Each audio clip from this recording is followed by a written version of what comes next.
Quand le dernier avion se sera écrasé, les nouvelles générations seront peut-être épargnées par cette aberration poussant son dernier soupir. Et la civilisation ne sera qu'un mauvais souvenir. Je ne saurais vous dire mon aversion viscérale pour votre monde idéal qui sera atomisé par le dernier terroriste, un torrent d'eau minérale emportant les théories du fléau néolibéral. Le métal des machines sera mâché par le temps, payant de leurs échines celles des pauvres gens qui laissèrent leur dos, leurs reins et leurs rêves se vidant chaque jour de leur sang et leur sève. Et puis la pluie, le vent, le va-et-vient des vagues viendront mettre un point final à cette vaste blague. La pluie, le vent, le va-et-vient des vagues. La pluie, le vent, le va-et-vient des vagues. Adam n'aurait pas dû épouser Ève. Leurs gamins sont paumés, ils s'ouvrent les veines. Le sang a longtemps coulé, la coupe est pleine. Et moi j'écris en la buvant du bout des lèvres. Il est temps de rendre la pelouse et le ciel. Au loin j'entends revenir les loups, les aigles.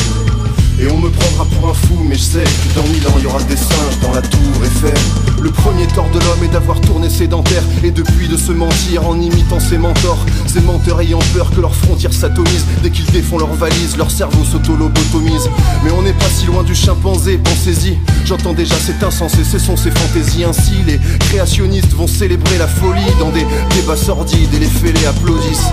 Le jugement dernier dans le jargon des sectes, pour moi c'est juste accepter le fardeau des siècles. Et je sais pas s'il y a un dieu, mais dans ce cas là c'est clair. Ces gamins dédaignent son jardin d'Éden. Quand tu les compares au bonobo ça grince des dents, ça défend le génie de l'homo sapiens.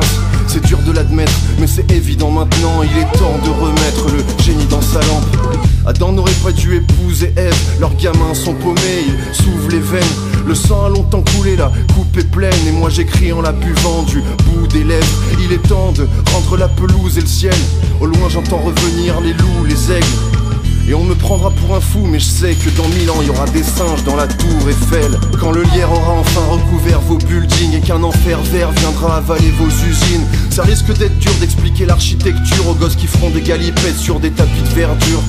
Il y aura des drôles d'oiseaux toisant des zones boisées, et sur gazon des stades, des grandes gazelles. Dans l'eau des bancs de poissons passant sous les ponts de la Seine. Des plantes géantes poussant dans les cendres de la haine. Les roses de sang rassasiées resteront à jamais dans leur massif de ronces assassines. Rien à faire face à ça sauf fuir grâce aux songes. S'associer, impossible, mort aux sages, place aux singes.